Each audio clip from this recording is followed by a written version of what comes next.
Hello, dear friends. It's nice to be back with you.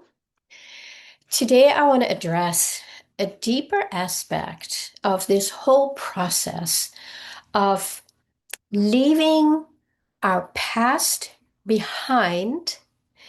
And I can tell you the past is no small thing.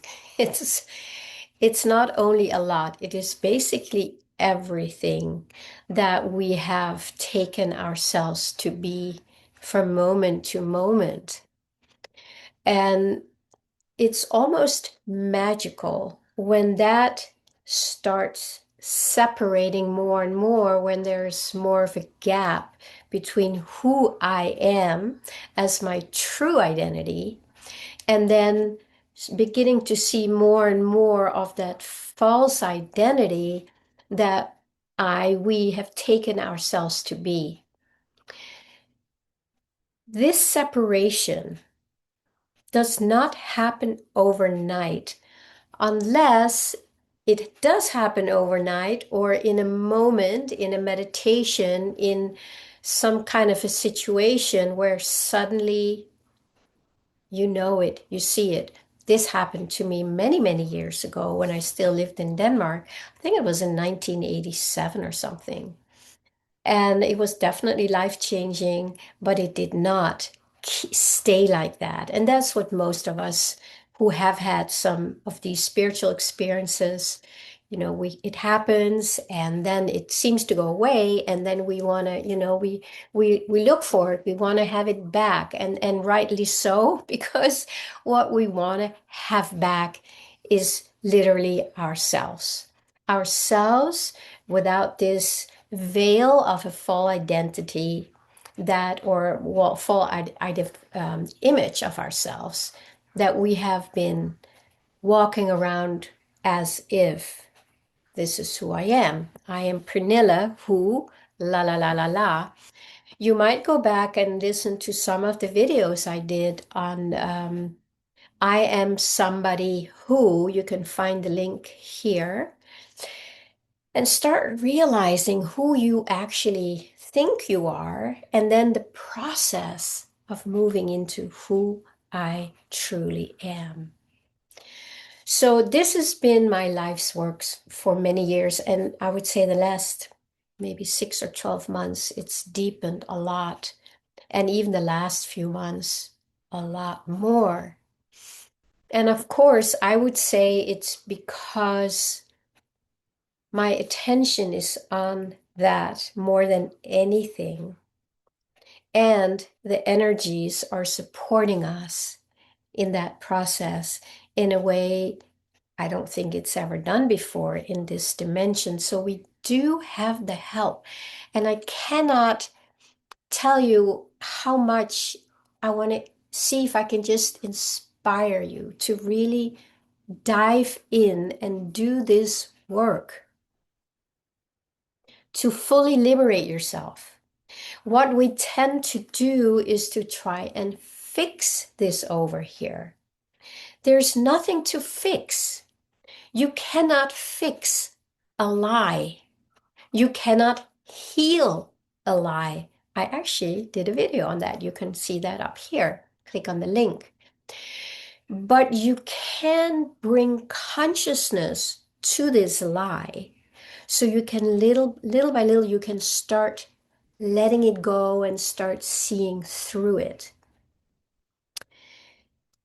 These lies, and I'm speaking from my own experience, even more now than before, because I am seeing it like so clearly, so deeply, that these layers, it's kind of as if there is a protective layer around each layer of false identification, limited beliefs. It has its own protective, sneaky way of moving away from it again instead of moving fully into it with consciousness, with love, with presence, with neutrality, or in a sense of not engaging in it. Very important piece that I have talked a lot about. And staying in it so that it can dissolve, not by you doing anything. The doing is letting go and coming out of it so you can observe it. From here, you are the observer, and the observer is who you truly are, who I truly am, as light, as consciousness, as a whole different frequency than this identity that is dense, right? It's three-dimensional density. And when you start coming out of it and seeing it, the tendency is if you don't keep your light on it a lot, every day, that's why meditations are so important, or having an internal practice where you're going to look for it, you're going to catch it when it creeps in to pull you back. That's what's happening to us. So the deeper you go, the more you can see how that mechanism is working and keeps us trapped. I am seeing so much deeper now than I used to, which is common. It cannot be any other way. I shared with you recently that I really started getting into the work of Dr. Joe Dispenza. I started with his work in 2014, and it was amazing. And I was on it, and I was doing the meditations every day. I would get up 4 in the morning to do some of the meditations, and it was just like I was in. And then I didn't notice the differences that I wanted to see, the healings, the transformation. So I just kind of little by little let it go. I didn't all the way let it go, but I didn't have that intention that I had before. And then not too long ago, a few months ago, something in me picked it up again. And it feels like it's completely transforming my life because I have a much deeper understanding of the whole mechanism of how it all works. And if you're moved to check out Dr. Joe Dispenza's work, if you haven't already, I really recommend starting with his book called Breaking the Habit of Being Yourself. That's where it's all broken down. The more your mind, the more my mind is taking it in at the level that I'm able to now, the more inspiration and intensity and joy I'm kind of going after it. And what do I mean by going after? I have like hawk eyes, when something creeps in that gives me a feeling of contraction, heaviness, upset, fear, anxiety, all that stuff. I catch it. At least I catch what I catch. There might be layers that I haven't caught yet. That's the process for all of us. And when I stopped being so, gung ho many years ago with the work, it was because there was a layer that I just had not really seen or wasn't able to see yet that said, it's never going to work. It's not going to work for you. You've tried, it's not working. You've tried everything. And then there was that heavy energy in that belief. And this energy was so heavy that I didn't have it in me to put my eyes on it, to question it. Somehow that wasn't available to me because that belief that it's never going to happen to me was really dense, and it had lived with me my whole life. So I didn't have the consciousness to question it. And that's why I dropped that level of commitment. Not that I left the commitment, because I cannot get away from my my journey home. I can't get away from it, and I'm very blessed, and I'm assuming you may have some of that in you also, or maybe more, and stay with that because that will get us through. But somehow I hadn't built up enough consciousness in myself to see this thing. So it got me. It pulled me back in. And this is what these deep, heavy, hidden beliefs do. They just quietly pull us back in, almost like unbeknownst to us. It's just like you just find yourself back in that feeling. Like for me at that point was like, oh, it's never going to happen. So why bother? And you don't see it. That's why I talk about these layers. They're so tricky. And you have to be on it all the time, probably for a long time, so that you can stay in your own I am presence and not be pulled in. You can see it. Now, when I am in my I am presence, I am so empowered. I feel so joyful because in here I know I can do it. It's a whole different frequency, right?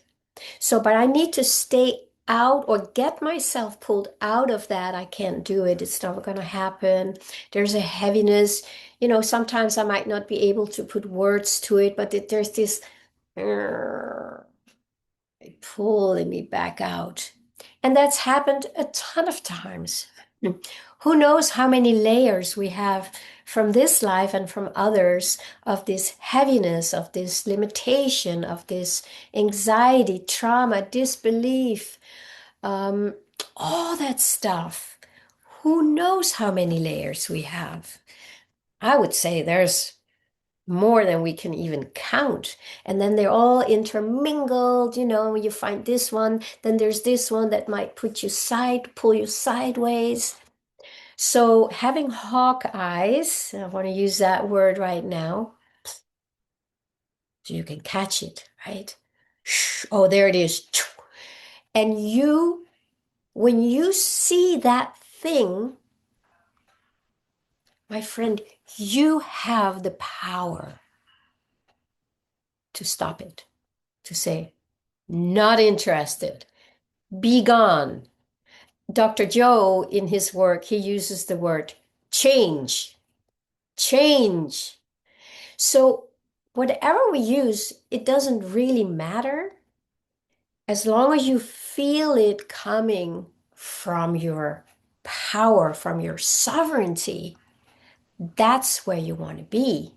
That's where the change comes from because it's a much more elevated and real frequency than this heaviness, which is not powered by the divine.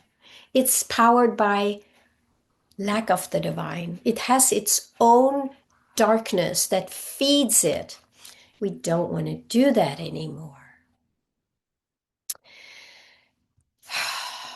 When I think back on when I started in 2014, that's 12 years ago. I was very different than I am today. I've done the work, whether it's Dr. Joe's or other works.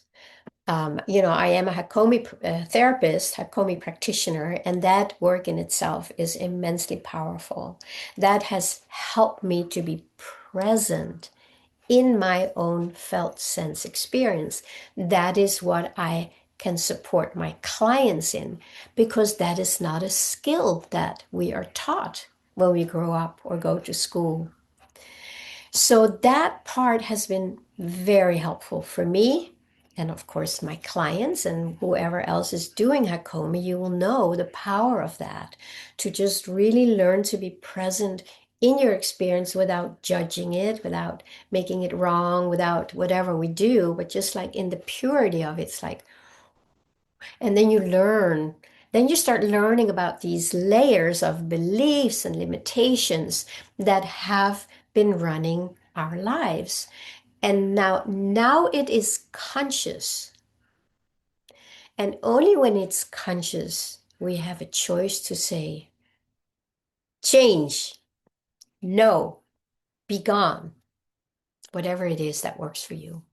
And sometimes you may have to do it 100 or more times a day or per hour, especially in the beginning when you have not fully embodied your own power.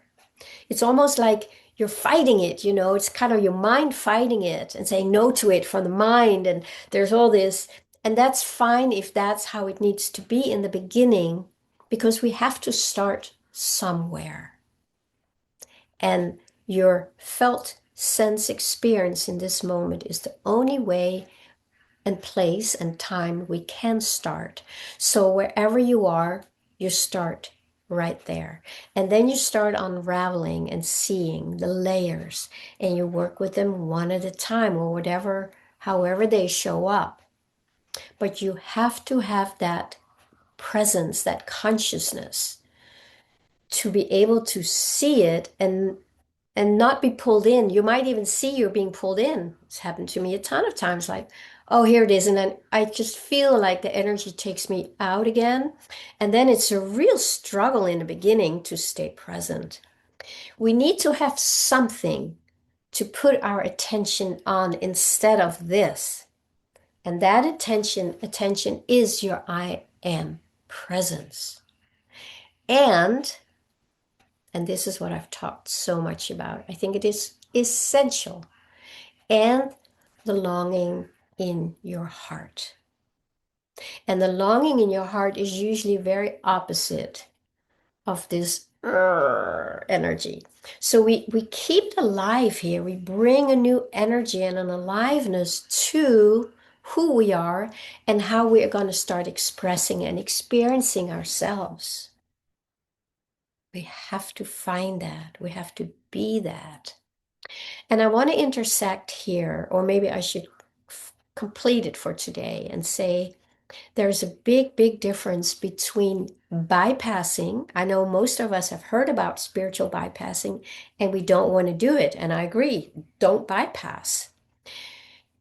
Bypassing is different than consciously choosing from inside because you have felt it, you know what this is now, and you don't want it anymore.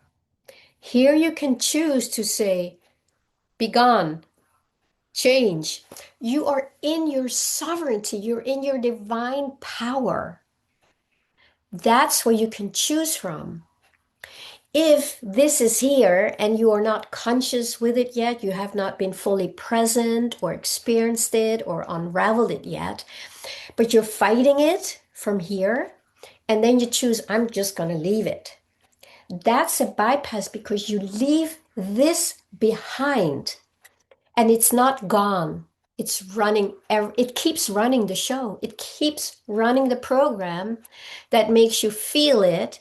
You turning away from it, it's not going to make you freer or happier, and it's not going to heal or change this. You have to meet this head on. And then in that, when you find out what it is, maybe what it needs, maybe it needs something. It could be somebody listening to it for a while to help it just get out of whatever it's stuck in. But once you see, feel, sense it, that's where you make your choice to become fully sovereign and say no to that and say yes to this. That is not bypassing, my friends. That is taking back your sovereignty, your power.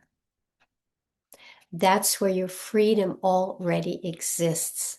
But you and me and everybody else, we need to take that back here. Not by ignoring it or bypassing it. There's no freedom in that. Here is the freedom that you're looking for. But I can tell you, from very direct experience that it takes a lot of willingness and work and practice and repetition and challenges to get out of this muck, because it is a condensed energy of layers and layers and layers that all intermingled. Now, I'm not saying this to discourage you. I'm saying it so that you don't give up. That when you start this work, you will be free. There is no other way. You will be free, but it's going to take a lot of work. But it's great work because your liberation is at the end of the tunnel. And that is what you want anyway. That's all you want. That's ever you've always wanted. That's what you've always wanted.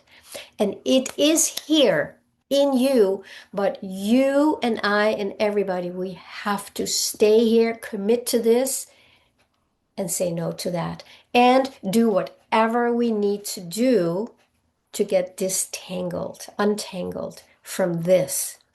This is a place where I highly suggest that you reach out for help and support, because your little hawk eyes may not be able to see it all yet, because your eyes are all, covered with the beliefs and the whatever memories, the feelings lost in them. So you may not be able to see it. But with the help of somebody else, you will be able to see it sooner and easier and more consistent. And that will help you develop your own hawk eyes to catch it. And then from your sovereignty, you just say, we're done. We're simply done. So that was my little sharing for today. I would love for you to comment, let me know. Does it resonate? Does it sound challenging? It is. But so what? It's not as challenging as it is to live in this muck forever on. This is going to take some work to get out of it, yes, but not your whole life. You will come up and out of it more and more, and you'll find more and more freedom, more power to say no to the next and the next and the next layers. So, my friends, I know we can do this. I know we can do it. It depends on how much we want it and how much we are able to meet the resistance when it comes up. Reach out for help. It's going to make your path a lot easier and a lot more fun. All right. Blessed be. I don't know when I will be back. I am not as regular with my channel as I used to be. I shared last time that I'm I'm into painting now, and I'm following the energy. And that's what I invite you to do. The more it gets liberated, it will just move you into things that are much more expansive and joyful and connected. And but I will be back. I'm almost sure of it. All right, friends. Blessed be.